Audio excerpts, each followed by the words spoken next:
Yo, YouTubers, part 7 of Targeted Individual, my personal story. I've just turned the volume down on me news.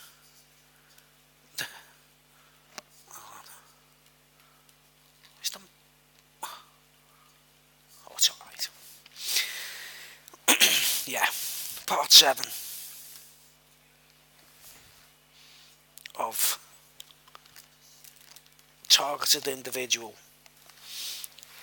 If you've watched all 5, obviously I haven't uploaded part 6 just yet. It's still on me gadget.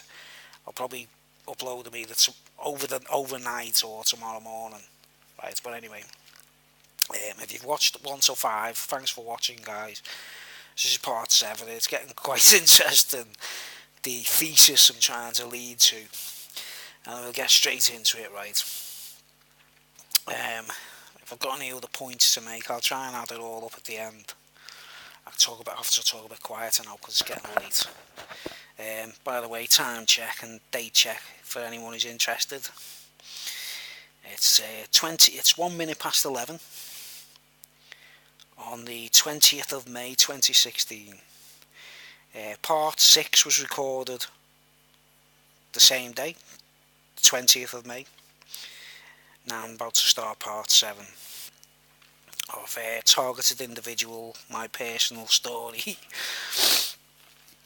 where I'm going into things that I am getting a bit personal, and what I'm trying to do is, in case it rings any bells in any of your own minds out there, because I'm sure we've all got parallel lines and connecting stories, because it's getting a bit cliche, isn't it, guys? The people who do these things, the people who do actually gang stalk, they start to look silly, really, aren't they? It's like, in the 70s when everyone started wearing flares and platform shoes and stuff like that. As time passed by, it started looking silly. We all wanted them, when we were kids, we were all going, Mom, I want some platforms and flares. Then as time passed by, it all started looking a bit silly, that's what Targeted Individual, gang stalking will look like one day, they'll all start looking silly, because it's their own stupid. I mean, why bother, But anyway, part 7. Oh, what's the focus? Yeah, in the last part, I spoke about how I said everything could be a swastika setup. And what I mean by that is, if I can do a diagram, just a quick diagram, because someone said words to the effect, the switch, right? I was kind of it got me paranoid, guys. It got me really paranoid. I was thinking, how could they do that, right? And this is the only way I could work it out. You might have been through it yourselves. I don't know, where people act differently, even your folks, your family, where you think they're not the person I used to know. But if you've ever seen Thomas the Tank Engine, there's this thing in the middle, the kids program, Thomas the Tank Engine, and there's this thing, there's always this it's like a train track, and it's a circle, it's like a cross, and the trains can go and change the track, basically. And if you just think of the same thing, right, the TI is right in the middle, right, the TI is right in the middle of the swastika setup, or it could be a triangle, right, or it could be a pentagram, even worse, right? The way I saw it, because everyone was acting Nazi, I thought, this is gonna be where these. So all they do is, right, look, me original mum is there. That's my original mum there. To confuse me, they put a clone of me mum there. And there, if need be. They could have four of them all at the same time, couldn't they? And only one of them's the original. Do you understand what I'm saying? They got some way of switching, you know, just like that train thing in Thomas the Tank Engine where it goes like that. It turns around and then so instead of the train going on one track, it goes like that. It goes on another track. And that's how they do it, guys. I know it's deep shit, right? It's hard to explain. But that's the way I sussed it. I wanted to get my teeth right into the whole thing. I wanted to know what the fuck they were playing at. Do you know what I mean? And we all know how sadistic the Nazis are. We all know that they're like fond of playing silly little games with people's minds. You know, the word embarrassment has got double S in the middle of it, like, you know what I mean? Because that's their favourite word. You're like, oh, he's so embarrassing. It's so embarrassing. You know, like if you're wearing the wrong clothes, if you know, you got a bit of snot on your nose. You don't smell right, you haven't put the right deodorant on. Like, oh, it's so embarrassing. That's the Nazis' favourite word, guys, embarrassments. You know, that's because they love making people. Look what they did to the Jews, you know what I mean? Look at the way they like made them dress in a particular clothes and whatever and tried to be like, you know what I mean? That's just inhumane, isn't it, right? Because they like to embarrass us and make a show of us, or, you know, anyone who got us, like, in my case, I think it's because it went against the system. I was sort of drawn out. Maybe I was meant to be one of them, guys. Do you understand? Maybe I was meant to be one of them, like, but it wasn't happening, like. So as you can see, look, you can actually see clearly. Look, I'm not creasing my head or nothing. Can you see where they've actually either lobotomised me or operated on me? Heavy shit, right? Anyway. Continuing with my personal examples of TI, right? I'll go into a recent event. The point of this particular speech, part 7, is the point that the people gang stalking you, right? And I've seen a couple of people from America and places like that talking about this, where they've spotted it, that you could flip out at someone or go mad with someone or start cursing someone, right? And they don't know what they're doing. They don't actually know. Remember Jesus' words, forgive them, Lord, they know not what they do. And he's talking about a gang of Romans who just beat the shite out of him and persecute him and pummel him to death and hang him on a cross. And he says they don't know what they do. Right, so think about that's on a grander scale. That's on a massive scale. That's on the real events. Also, in our little targeted individual lives as being gang stalked, right? It's not that bad, is it, guys? When you think about it, right? But you say forgive them. They don't know what they're doing. They haven't got a clue, and some of them don't, guys. This is what I've learned over the years, right? One thing, because I'm a believer, because I wouldn't call myself a Christian, guys. The reason being because I don't want to be a part of any organisation, right? Because being a Christian includes being in with the Pope. Being a Christian means being in with Archbishop of Canterbury, and I don't agree with them, guys. I don't think they're right. But I love Christian people. I love, certain people who are actually Christians and I know they're good. Then that's cool by me, do you get me? Like, I'll never criticise or attack Christians themselves, or Catholics themselves, or Muslims themselves, or anyone under religion, Jews, what they called, Judaic. I don't criticise any of those people, and I just actually sympathise and think, they can't really help it, they've been brought up, Mormons, people like that, they've been brought up in things, and they've got no idea of any other way. Do you understand? It's like the guy that gets circumcised when he's a baby. He can't turn around when he's like 20 and say, I want my foreskin back. He's been done by someone else. It's a generational curse. Right. That includes all of them. It includes Christianity, Catholicism, Islam, all of it, all religion stuff, right? You don't know who's genuine out there. So you're best following your own instincts, right? Believe in a God, right? But anyway, I'm going off on a tangent here. The point I'm making is, the person gang stalking you, or actually imposing some kind of annoyance, right? He might not have a clue he's doing it. And it could be anybody. It could be a bus driver. It could be anyone. And you go into a shop, you ask for a newspaper, and they say, I don't think get out my shop. You're not allowed in here. You've been barred, haven't you? And you go, hang on, what are you talking about? I've never even been here before, like. And you could kick off on them going, who do you think you are? And have a fight and stuff. Really, you should just go, alright, I'm going, mate. Because they might not even know their strings are being pulled. This is the power these guys have got, right, who are actually behind the gang stalking, yeah. Freemasonic, right. Did you know the Freemasons, right, guys? They do what they call role play, right? Role play. And this is how I'm going to explain it to you. You could have a lodge of Freemasons, right? And there could be, like, say, 10 members of a lodge, all standing in, like when the wives wonder where they go at night, or where they've been that night, or whatever, like, and they come home and they don't tell the wives where they've been or anything like, right?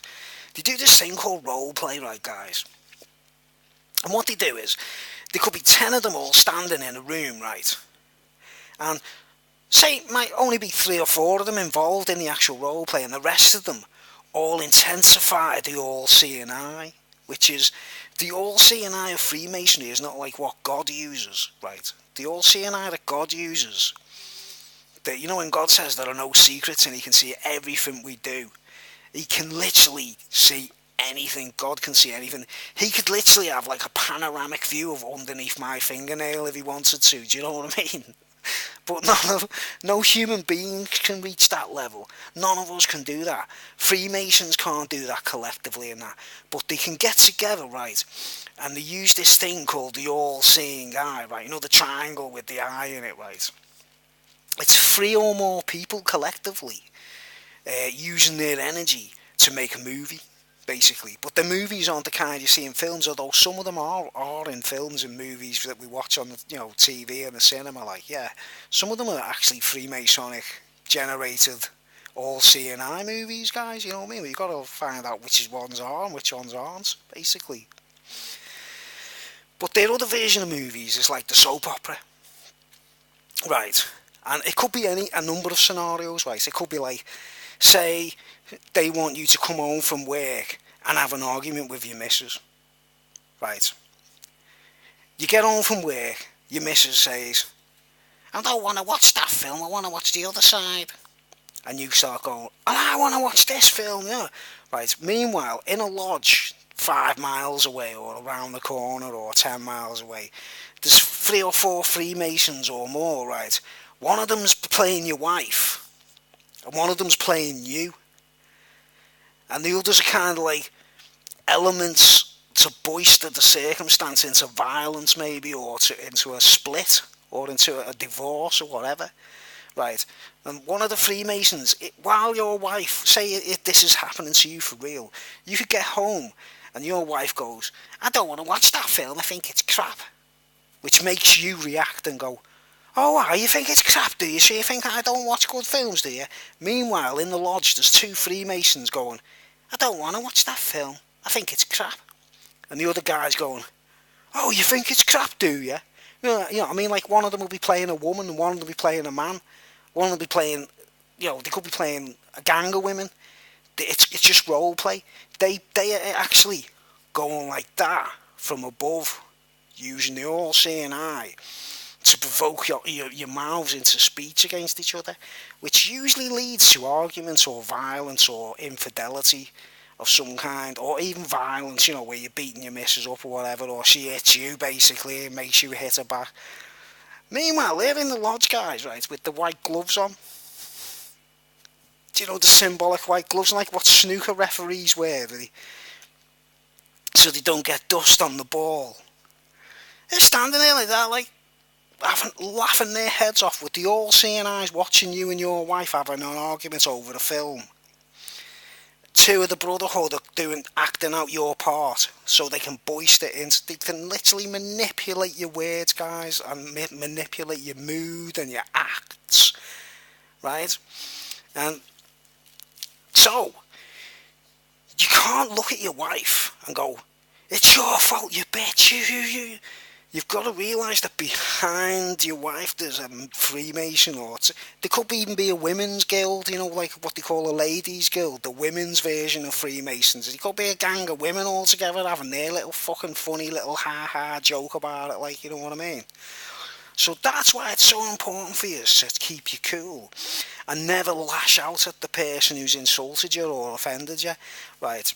And the classic example I get of it, right, I'll go to the shops to buy me shopping or whatever. I don't go around in the limousine, guys. I go around just like a normal dude, you know what I mean? And I'll be walking along the shop site, and total strangers will be walking towards me. People I don't even know, I don't even recognise them. I've never spoke to them before in my life, right? And because I am a believer, and people would label me a Christian, people would label me a believer in God, right? Obviously, the famous word they'd call me is a Christian, right? Now, the Romans who were hidden amongst us all, the tares and the wheat, the Roman spies, the envoys, the Judases or whatever, yeah, they call us fish. I don't know if you've ever seen the film Caligula. I know it's not a very nice film, guys, but it's quite an eye-opener in the sense of how horrible the Romans were, basically. There's a scene where you see, what's his name? Peter O'Toole, he's playing an old Roman senator or something, and he gets into a swimming pool, and he's got all these, like, Christian boys and girls who are slaves, basically. The way they used to be fond of boys and girls as the slaves, like. And he gets into his swimming pool and he starts going, come on little fishies, swim with me little fishies, into the river little fishies. But he's not, he's being facetious and mocking them. And they don't know, they're just getting to the water and they're like that, like swimming and that, like, and he's like having a laugh at that, going, look at the little fishies swimming around me. That's a horrible example, guys, of where I can tell you the word fish is used. That they're calling Christians or believers in God, they call us fish.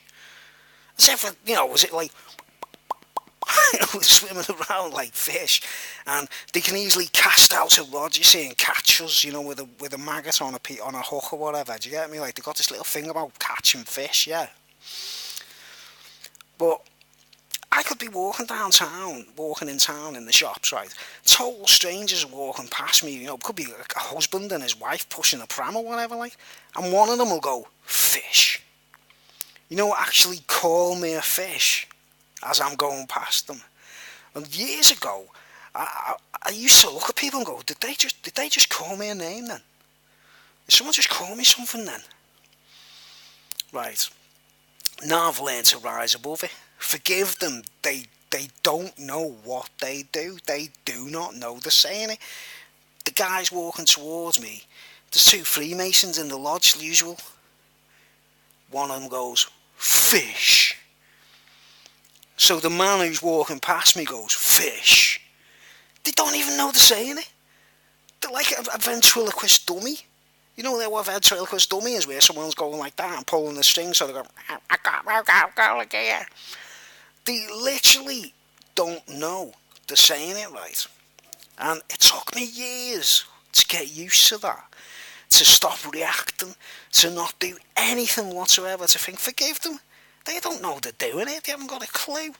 Right, and you must have, anyone out there, I've had some good feedback from people who've been targeted themselves, and oh man, some of the connections, like one fella got back to me saying about the kid with the bouncing ball. There's always a kid bouncing a ball, man.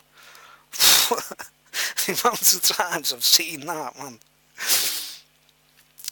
Well, that's one of my most popular ones, is people call me a fish. Because they're insinuating that I'm a Christian fish, believe in Jesus, we're just nothing but fish. I got used to it.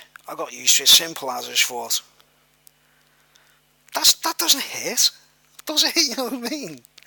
Years ago, I might have cracked up and go, did you just call me a fish? Then I'll fucking knock your head off. You know what I mean? I'd kick off years ago. Now I've got used to it. You can just rise above it, right? And to prove I'm not imagining it, right? To prove I'm not imagining it, recently, about 2 months ago, maybe 3 months ago, I bought myself a brand new drum machine. Well, it wasn't brand new. I needed a drum machine. You know, I record music. It's my hobby. It's kind of my labour of love. I don't make money from it or anything like that, right? It's my therapy. It's my medicine. It's what makes me happy. Do you know what I mean? It's my it gets my endorphins going.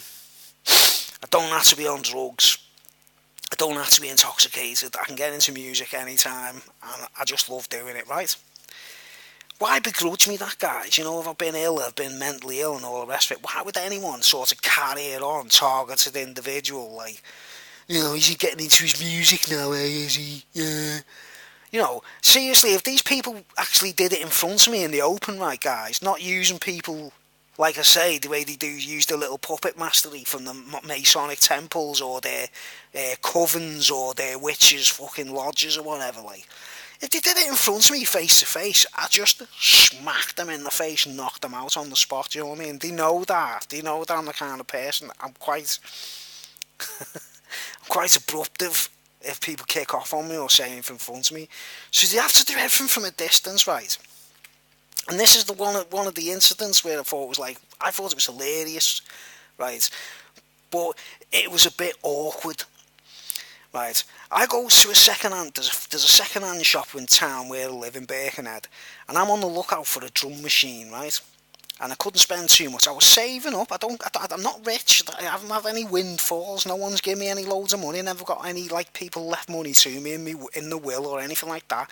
I'm on social security, right, guys? And what I've learned recent years is spend less on cannabis and less on drinking, right, and just save, be sensible, and I value me meals more than anything, you know, a good meal, a fried rice meal or something, like, things like that, I'm more excited about it, and just being healthy, just having good health after being mentally ill, every day's a blessing for me, yeah, praise the Lord himself, the Lord God Almighty, no names, just the Almighty Father, the King, right.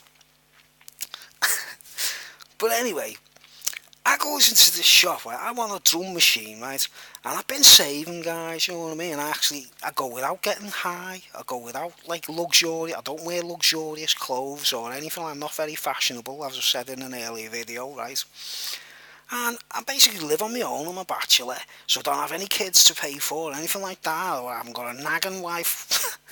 I'm not a homosexual, guys, or nothing like that. But you know, it's just me trust. You know what I mean? I like to be on my own most cases, like. But anyway, I had a bit of dosh in my pocket to spend, right, guys. And I thought I need a drum machine because I needed to be able to program my drums so they're separately done. And I can manipulate things just the way I do it, you know what I mean? I need a drummer. If any drummers watching out there, guys, you know what I mean? I want to play the drums for me, give us a shout. Right, but anyway, this is the proof that certain people you don't even know, well, you know what I mean, people you hardly know, can be controlled. And they don't even know it. They haven't got a clue. Right, because this circumstance is just so ridiculous, you wouldn't believe it. I looks in the shop window, right, I sees a drum machine in the window, the exact one I wanted, like, fairly good price as well. And I goes into the shop, right, and there's two guys in that shop, right, and these aren't hand signals or anything, guys, alright, so let's all knock that on the head on YouTube, let's stop doing this, don't fall into the trap of what they're trying to do to get us all having a go at each other, man. Call them the Illuminati, I just call them the Freemasons, right, guys, fuck saying Illuminati, right. Illuminati's a bum steer, man, it's got everyone being silly, hasn't it, you know, just say Freemasons, that's what they are, right. The fraternity, I call them. High society is another description. But I goes into the shop, right? There's two men standing there behind the counter. One guy is the owner, and the other guy, remember, the Freemasons will use, like, anyone's heads to have a go at you, to call your names or whatever. Two men standing behind the counter like that, right? Or, hang on, when I actually purchased the drum machine, there was only one guy in the shop, right? The owner wasn't there. And I've been in this shop loads of times, and I've known the owner for years in different shops, you know what I mean? He's a familiar face and everything, right? Never had any grief with him, we never had any arguments, nothing like that. But anyway, I goes in and say, you know that drum machine in the window, can you knock a few quid off it, like, for us, like, you know what I mean? And he goes, and the fella who's, you know, he's like the caretaker while the boss is away, right? He goes, yeah, alright, man. So he goes to the window, gets the drum machine out the window, puts it in a bag for me, and I'm made up. I got it at a good price, you know, second hand, but in good nick and all that business, right? So I goes home, made up, starts using my drum machine, reading the instructions and everything, right?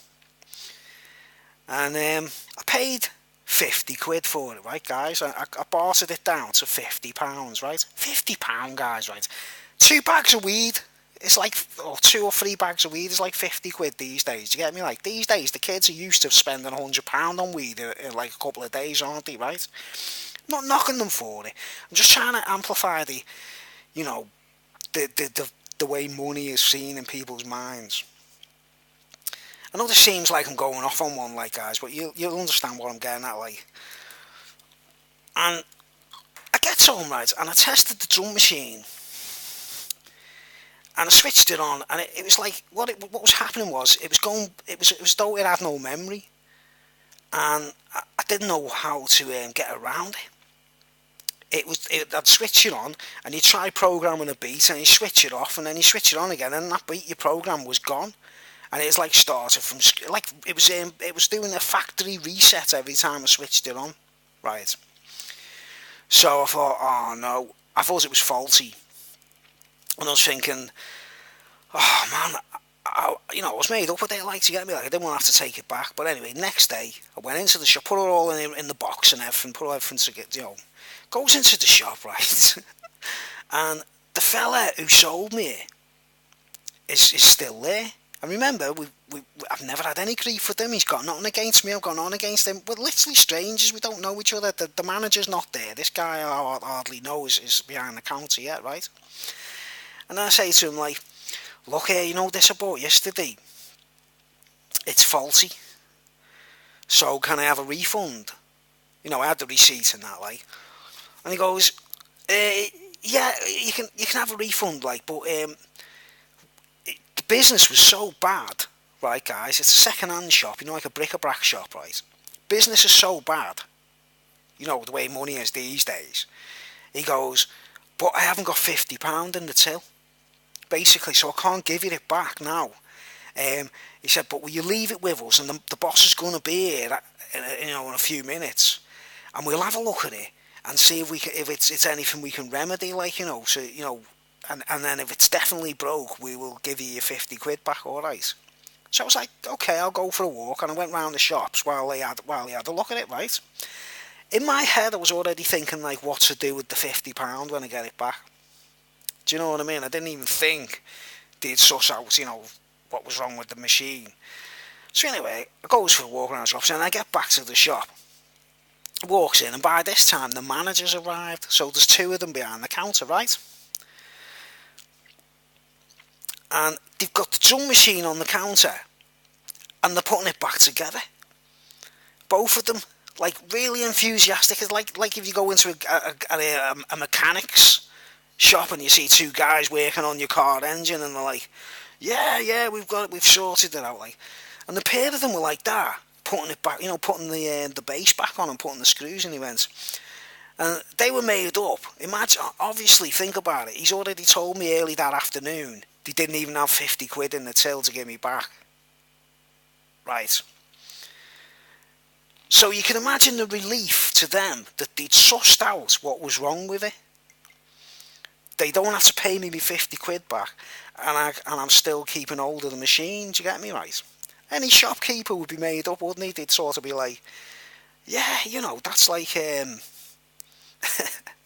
that's what they wanted. That was the ideal scenario.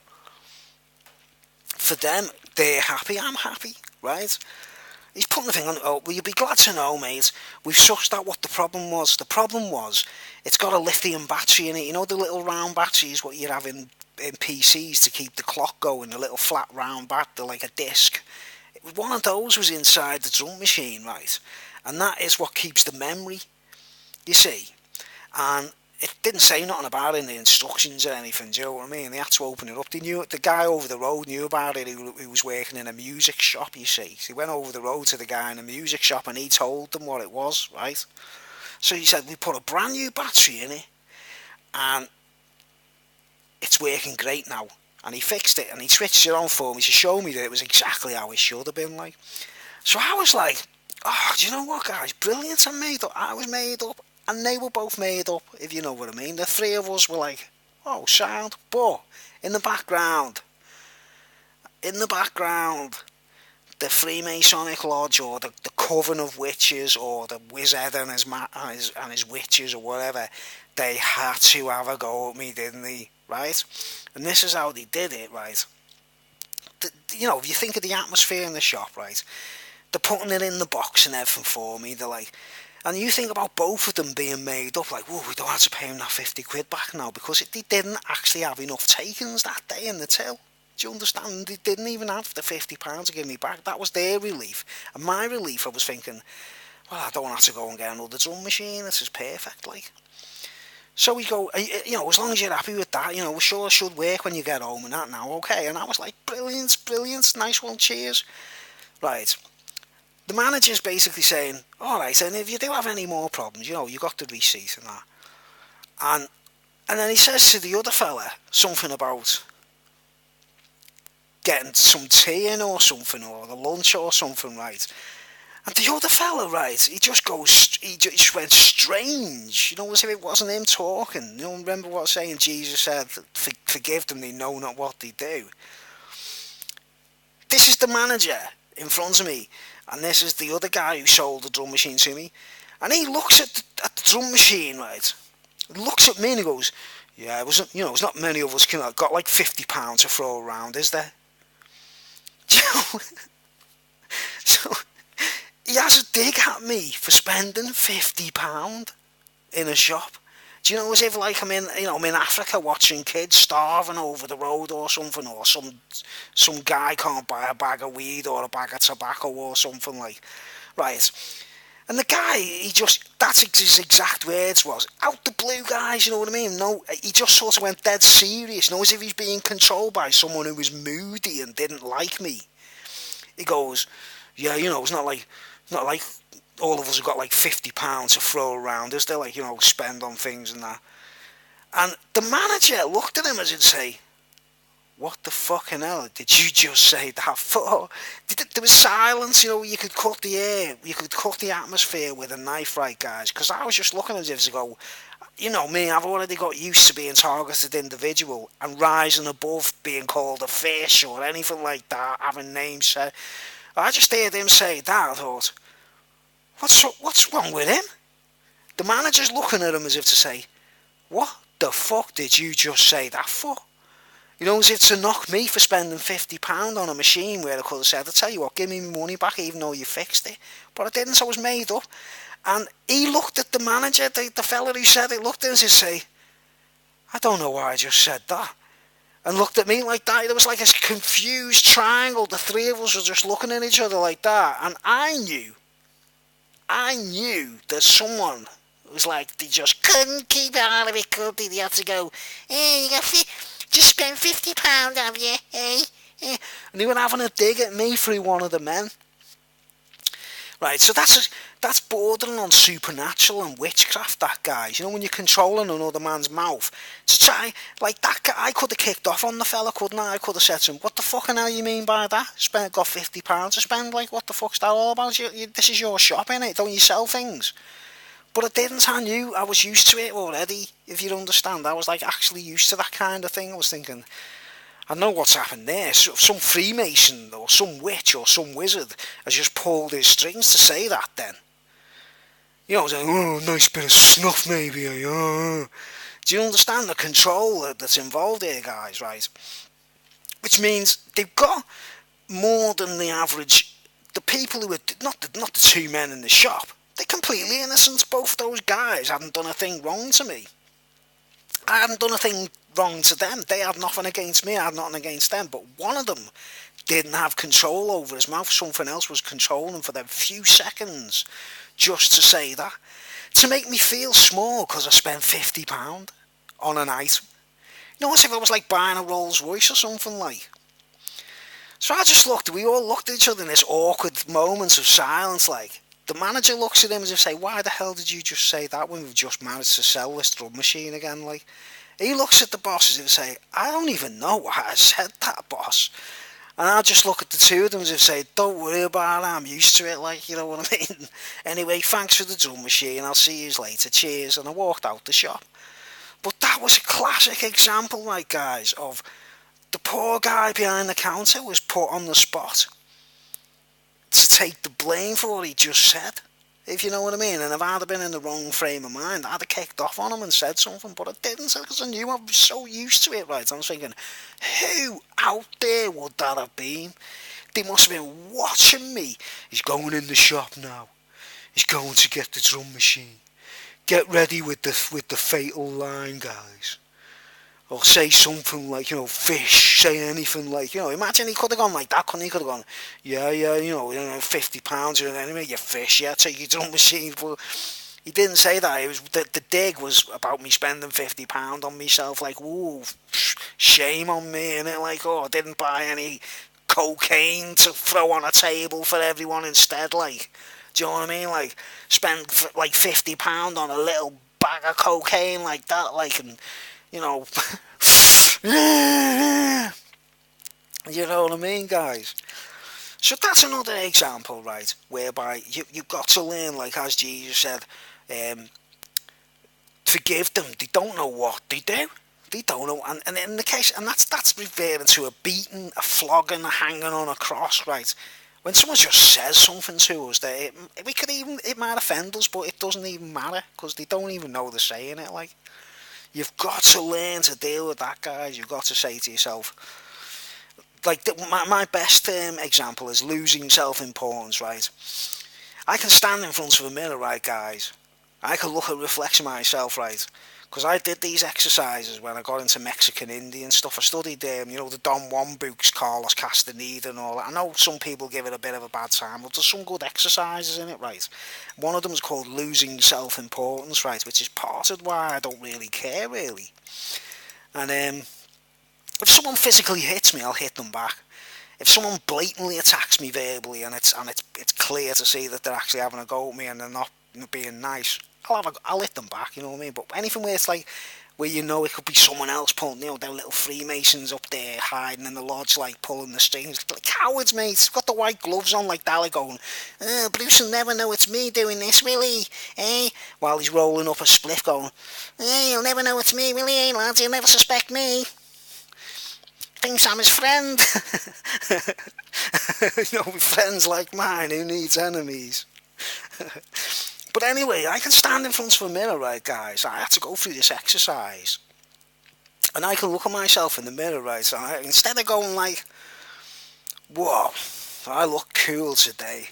Or, whoa, I'll get through that interview because I look so smart and suave. You know, like most people do.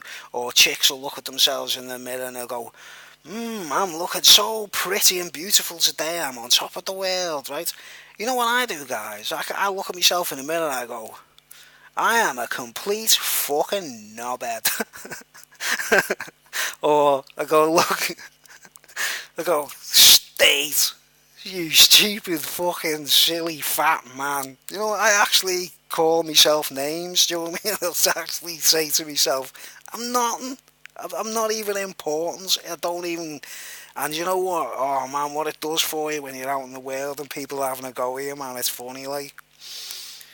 But I had to go through an exercise, a warrior exercise, to learn how to do that, you know, where you basically, you don't hate yourself. You haven't got like a, you know, like a death wish or a self-harming factor or whatever.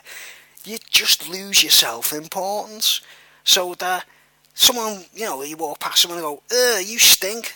And you go, cheers, thanks for that. You know, instead like, what do you mean by that? It changes everything, guys. It changes, it literally turns the whole world upside down, like.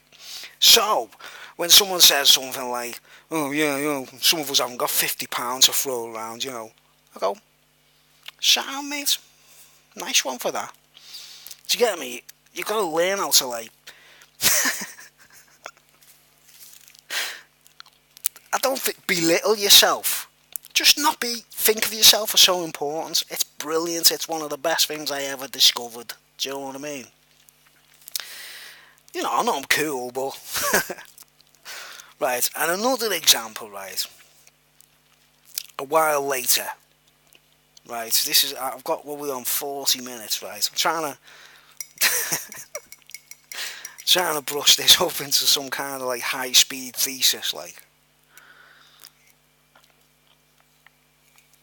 What's really is annoying is I know the neighbours can hear every word they're saying. I'm sort of sitting here waffling like a lunatic, like they must hate me, like, but well, nah, I haven't been tarred and feathered yet, guys, so it must be alright, mustn't I? Tied to a cartwheel on a sunny day, like. But yeah, another example. I moved away from that, from the town where I lived, where all the copper kids were wrecking me head and that, like, saying they watch snuff movies and stuff. Right, and I moved to a new place, like, a new block of flats, right? And I got to know this woman by accident, right? She was a woman she was a bit younger than me. She was into a drink, she carried a bottle of cider everywhere. If you put cocaine on the table, she'd go. If you put smack on the table, she'd go. If you put weed on the table, she'd go. She wasn't an angel. She had a tattoo of a cannabis leaf on the back of it, she to say she'd been to Amsterdam, all kinds of stuff like that, right? Right. But she'd pretend like she was an angel. Do you know what I mean? I don't know if any of you know them, like women like that. They somehow like think that they don't do anything wrong whatsoever, right? And I only got to know by accident because I came out the lift to go to my flat, and she was sitting on the floor waiting outside someone else's flat, and she needed to go to the toilet. And I said, yeah, alright, if you need to go to the toilet. First time I ever spoke to her, right? So I took her to my flat, and then we started talking, and she seemed okay at first, right? And she had a bottle of whiskey and a bottle of vodka in her bag, basically. So we got pissed, didn't we, right? Which got me into trouble straight away, because she fell asleep in my pad, and her boyfriend came knocking on the door thinking we were having sex or something, like. So straight away, as soon as I met this girl, right, and I wasn't even trying to, as soon as she told me she had a boyfriend, I wasn't bothered. I wasn't going to try and get into her knickers or nothing like that, you know what I mean? But she tells me she's got a boyfriend, and, that's what she was doing, waiting outside. She couldn't get in, like, she needed to go to the toilet. So I was sort of respecting that, like, but by chance, we drink a bottle of whiskey together, yeah. She falls asleep, I fall asleep. Next thing, her boyfriend's knocking on the door. What's going on? And we've got like tatty hair and everything, because we've been asleep on a bed, or sort of thing. She might have slept, I think she slept on my bed next to me, but we weren't naked or having sex or nothing yet, right? Sleeping with someone, guys, is not having sex with someone, do you understand? Let's get that straight, right? So he opened the door, and her boyfriend's standing there, and he's like, what are you doing? Why didn't you open the door? How come your hair's all messy? Like you've just been asleep and that, like. I was like, well, I've actually been asleep, mate. You know what I mean? Well, nothing's been going on, I assure you, you know what I mean? And he starts telling me, like, don't be messing around with her because she's trouble. Right, and I started learning later on that she was one of them people that gang stalked, basically, or she was a narcissist, or she had ADHD, or bipolar. But she hammered drugs more than any of the guys I knew in that place, right? You know what I mean? Which made it even more suspect, right? This is where you learn things, you see, folks. Like, because I've been involved in the world of drugs, right? So I've got to know people and stuff. Learned so much about it, how it all ties in. And it's all joined to the Queen and her sweet tin, you know what I mean? The sweet tin in the sky, like. What the good kids can get, like. If even if you're naughty, like, you break the law and that, like. Because the Queen allows it, like, if you know what I'm saying, like. But anyway, this chick, right, she'd knock on my door occasionally, and I'd be like, oh, don't come here, like, because your fellow'll be knocking on the door, won't he, thinking we're flipping up to something, like. And I didn't know she was purposefully trying to get me into trouble with her boyfriend. Do you get me? It didn't cross me mind. I just thought she was being sound at the time. It's like, oh, she's just a talkative girl, and she's alright, and we can talk about things, and she likes having a drink with me, like, do you know what I mean? We're just talking, like, because she'd bring a bottle of cider, right, guys, and get me drunk, basically, and then we'd talk and that, right? And then she'd be going back to her boyfriend, who was a mad, hard Scouse lad, like a gangster, who had brothers that killed people and all that kind of stuff, just so happens, right? Very Freemasonic, but street level, yeah, right?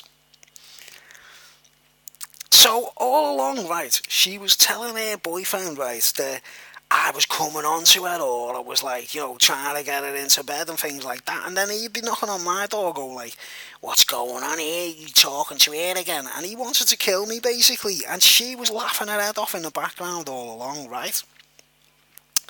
But little things that, you know what I say, I tell people lies and stuff like that to find out if things get back to me, right?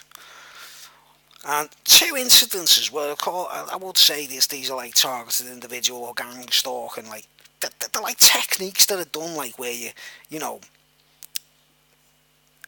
it's obviously them, but in that flat I had two front doors. I had like an outside door with this kind of like parlour thing, and then my proper front door, right? And if anyone knocked on the door, the outside door, I wouldn't answer the door, no, in case it was the TV licence, or, you know, because sometimes they used to have me electricity on the blink, which I'll go into later on. Things, you know, when people fix the electricity and they have a thing on so they don't have to put money in. You know, I was quite poor, I'm on the social security, I was on the sick at the time, right, guys. But anyway, so that I knew who was knocking on my door, without having to open the door, I got a secret doorbell, you know, like a doorbell button thing, and I put it, like, there was a letterbox for me outside door, and you had to put your hand in the letterbox and press the button beneath the letterbox. It was the only way you could, you know, and if I heard that doorbell, I'd know it was one of my friends or someone I know, right? This woman who kept trying to get me into trouble, right? She knocks on the door, I'm like, we're talking and that, like, and I actually said to her, being honest with her, I went, listen, if you're ever knocking on my door and you want to come in, you want to have a drink or whatever, right, there's my secret doorbell there. I told her.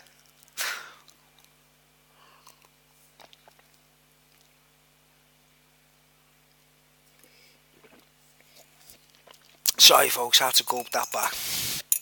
I drink a lot of green tea. That's why I'm so slim and healthy looking. But anyway, I told her about my secret doorbell that I only told my friends about, or people I trusted, right? But with her, I was getting suspicions already, because her boyfriend was on to me and he was having a go at me, and he was like, oh, I don't want to go into too much detail about that, but it got to the point where him and his brothers wanted to kill me, basically, because something she'd said to them, right? She was always starting trouble. But anyhow, pardon me, I showed her me secret doorbell, right? And then during those weeks, my electricity was on the blink. I had the piece of wire put in so that, like, I didn't have to put money in anymore, like. And if the lecky man would have knocked on the door, I would have ignored the knock. You know what I mean? I was like, oh no, it's the lecky man there, I'm not going to open the door. Because my lecky's on the blink, right, at the time, like. It's not now, you know what I mean, but... I'm sitting there watching the telly one day, and this woman, the mad woman who I'm talking about, she used to live on the same floor as me. But, you know, it was the same floor but across the way kind of thing, yeah. So obviously the lecky man would have gone round knocking on every door, you know, to check your meter, to see how much you've got on your meter or whatever, like. The electricity man, we call him, yeah. He must have knocked on their door, right, and she was probably in at the time.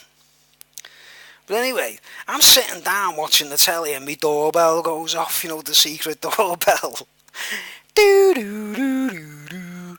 I jumps up and opens the door like that, thinking it's someone I know. And who's standing there? The electricity man with his clipboard. He goes, "Hello, electricity, come to read your meter." And because I had quick reactions, I was a bit, it was a good day, like. I was like, "Oh, I'm sorry, mate, I've got guests here, and it's a bit busy. Can you come a bit later?" Right. And I was lucky enough. He went, "Yeah, all right. I'll call back in a couple of hours. Okay." I went, "Oh, nice one, mate. Yeah," and then closed the door. Right. Straight away. I was thinking, there's no way the electricity man is going to know about me secret doorbell, is there? It's inside the letterbox and below, as if he's going to knock on someone's door and go, "Right, oh yeah, I know." She must have said to him, "Are you going to number 74 now, yeah?" And he must have gone, "Yeah, yeah." And she must have said, "Oh, if you knock and there's no answer, there's a doorbell under the letterbox." She actually told him. Right. Now this is what's weird, right, guys. I got nicked in that flat, a while later for growing cannabis, I'll be honest, like, you know what I mean? I was growing cannabis, like. It was a stitch up. I had my electricity on the blink and everything. I got to pay £1,000 to get the meter put back on. But this proves that, like, we're not talking about one individual here, guys. We're talking about a gang. These were two totally different people in a brand new town. These were all people just started getting to know, like. And immediately I started seeing the common denominator of Her Majesty and all of this, police or military, army, police. Her Majesty was the common denominator.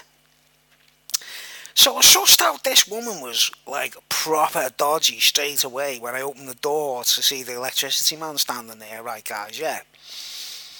But anyway, brush that aside, there's proof that she must have, it's what we call a snitch, isn't it? A snitch or a grass or, a lagger. Have you ever watched Cell Block H?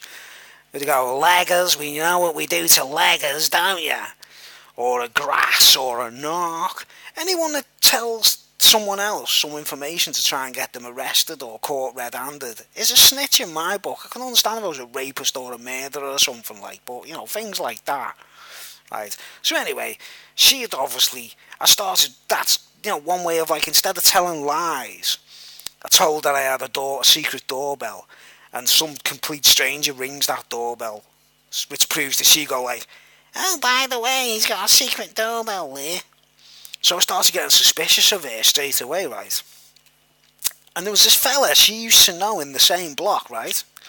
And this guy who lived on a higher floor, he wasn't such a bad fella, and when I spoke to him, I had a couple of bevies with him, and he was okay, He knocked on the door or something, and we started talking, and we had a drink together, and I don't mean anything strange, just talking like fucking fellas do when you have a bevy, and you just talk, and you play records and that, like another scenario, you know what I mean, with another guy who's like, could be a bit shady himself, but I don't know, want to know people's private business, guys, you know what I mean? But I suspected this guy of being either bisexual or gay, just by the way he looked and the way he talked. He wasn't obvious or blatant, but he knew that girl intimately beforehand. Do you get me? Before the actual boyfriend who was kicking off on me. She knew him as well. There was a love triangle going on, if you know what I'm saying, like. Right, love triangle, like, more like sex triangle, like, but, But anyway, I spoke to this other fella in his flat, and he knew her just by chance, right? And it was okay, and I left his flat pissed off me head, no problems, nothing like that, right? But the way he was talking to me and speaking to me, I was thinking, is he gay or something, and he's trying to come on to me?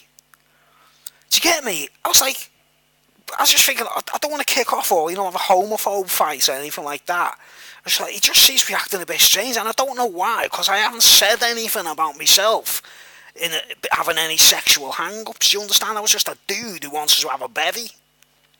Right. In the background, she's sneaking around. She's sneaking around in the whole block of flats, knocking on everyone's door, starting rumours, all the rest of it, like telling them about doorbells or whatever, like. And this dude who's sitting there with, like, who I suspected of being bisexual, right, guys? That's what I suspect he was. Like, you know, them guys that like having sex with women with two men in a room or something, like, you know, they're a bit like triangles. They're a bit strange. They can't get it on unless they're like, there's another guy in the room. They're like that. They're a bit gay, bi, you know what I mean? But anyway, a couple of weeks passed by. I haven't spoken to him for a while. Like, I hadn't spoken to her for a while, and they knock on the door, one of them, I can't remember which one of them knocked on the door, said, "Do you want to come for a drink?" And I was like, you know, and they were both together, they weren't seeing each other, but that night, this mad woman, and this bisexual dude are in the same rooms, having a drink, and I'm there with them, like, and we're just all talking, just talking, basically. Think about what I'm saying about some of these women are so used to being banged by two men.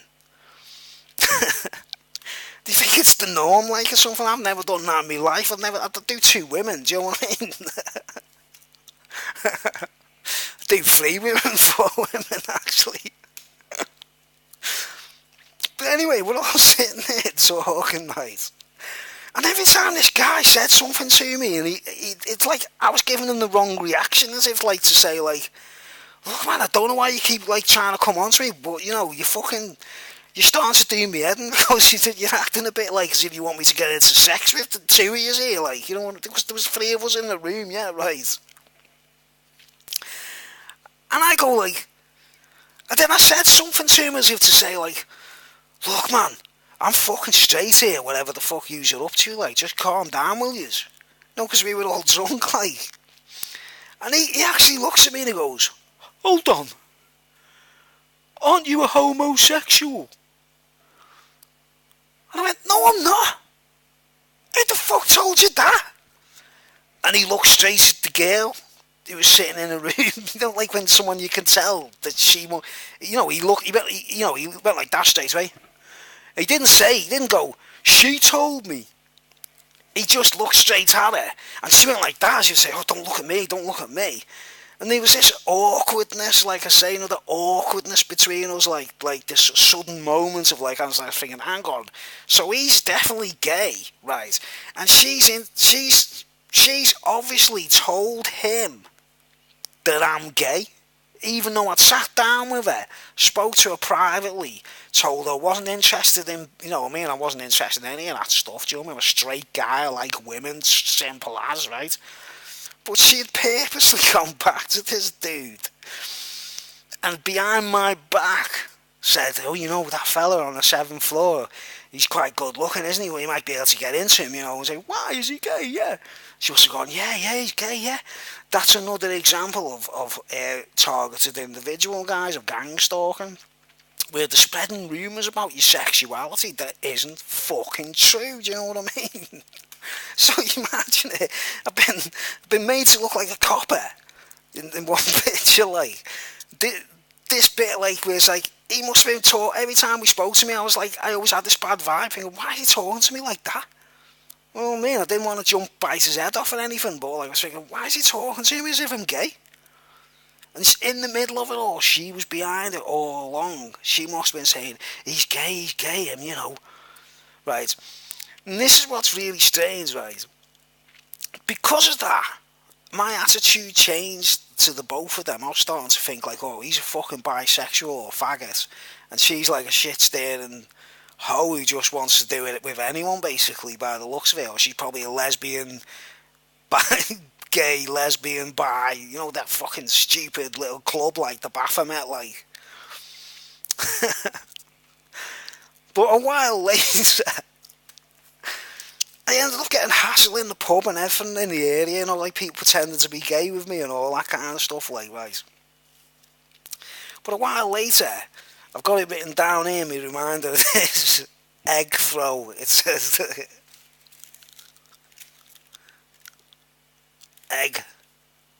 egg throw. Right. A little while later, it started getting violent between me and that lad, because you know, when I say people walk past you and would say fish, or you know what I'm saying, they say things to you that you know, they call you a name dead quiet so no one else can hear it, like, and you go, what do you fucking say then? Do you know what I mean? This is before I'd learnt about all the targeted individual stuff. He came out of the elevator one night and he said, I was with another friend, and he said, right to the lad I was with, dead friendly, he went, oh, alright mate. But to me, he went, oh, I'm talking to that baghead. And he called me a baghead under his breath, dead quiet, and I went, hey you, did you just fucking call me a baghead then? I nearly kicked off on me. You know what a baghead is? It's a heroin addict. Do you understand, guys, what I'm saying? The rumour. Right. Well, I've just got to the hour mark, you see, so I'm going to rush this in, because I know this finishes recording after so many minutes, like. The same fella, right? I'm standing at a bus stop, waiting to get on a bus somewhere, waiting to go somewhere, right? Standing at a bus stop, and you know when you read the timetable on a bus, we got to the point where we were violent with each other, like, you know, every time we spoke to each other in flats or we went past each other or whatever, it got to that point. So he had it in for me and I had it in for him, but I knew he was gay and he knew I wasn't. It fucked him up big time, because I knew he was gay, because he was coming on to me, obviously. Do you know what I mean? He didn't want anyone to know, you see. So he's a bit miffed about it, right? I'm standing at this bus stop reading the fucking timetables, right? Next thing, I hear an egg. You know what? Well, I didn't actually know it was an egg. I just heard a noise go psh, on the floor. And I looked on the floor. I was wearing sandals at the time, and there's an egg smashed on the floor right by me toe. Right, guys. And I thought, hang on, I expected to turn round and look round and see like teenagers or kids throwing eggs. Right. Well, obviously it was meant to hit me on the back, but whoever threw it wasn't that good a thrower, like, and it missed me, and it just basically splashed a bit of egg on my sandal, basically. So I looks down and I turns round expecting to see a gang of kids or something and go like, hey you little bastards, you know what I mean? No, there's a teenage lad walking past me, or maybe 20-year-old, maybe 18 to 20, like that, you know, just looking at me like, you know, like staring at me evil. And I kept me calm, I kept me cool, I didn't go mad, I didn't flip out with them. I just thought, what the fucking hell's this all about? You know, because I've learned how to deal with it, and like, forgive them, they don't know what they're doing, you know what I mean? Don't go mad. I was meant to say to him, hey you, did you just throw that fucking egg at me then? Yeah, what about it, like? Because he looked like a mad lad, if you know what I mean, a little bit evil kind of thing. Well, he's walking past me like that, staring at me, and I'm looking at him as if say, look, if you want to have a go, but I'm not going to flip out over an egg hitting me toe, you know what I mean? So I let him walk past, yeah. Thinking, I wonder what this is all about. If I hadn't kept me cool and let him walk past, guess what happens later? He walks past like that, and he's got no choice but to carry on walking, because I didn't say nothing, if you understand. I rose above it, like I rose above the gang stalk, yeah. Next thing, you know, the guy who's meant to be a bisexual, he was walking past with a big long iron bar in his hand, you know, as if he was going to a building site or something. I mean, like a sort of like 10-foot pole, basically, of like a metal 10-foot pole, right? So you can see what the scenario is there, guys. They knew each other. He told him to throw the egg at me. I turn round, start arguing with him. We start having a fight, and he comes running in with his pole going, he's hitting my mate there, so I've got an excuse to hit this Bruce with a fucking pole here. Do you understand, guys? But because it kept me cool, the young lad had to carry on walking like a knobhead, and the other lad, who's a queer fella, you know, a bit of the same age as me roughly, he's walking, the bisexual queer guy's walking past carrying this big pole, but he couldn't do anything with it because there was no fight or no aggro for him to join in. To get me, like, so I watched the pair of them looking really silly walking past each other, do you get me? And they couldn't do nothing just by staying cool, just by being calm and rising above it, you know. But anyway, that was another example anyway. I've got over the hour mark here, right guys, so I'm going to press the pause. I'm going to go on to something else regarding those people. Yeah, if you know what I mean. Other things happened to me in the same town, which could only be targeted individual stuff or gang stalking. The Queen's the common denominator as well, sussed out. Nazis as well. They're in together, guys. Anyway, I'll wrap it up here. Thanks for watching. Please post, thumbs up, and the rest of it. I'll get on with uploading these two parts anyway, part 6 and part 7, and tomorrow I'll carry on with part 8 if people are still watching the videos, if YouTube haven't blocked me and that.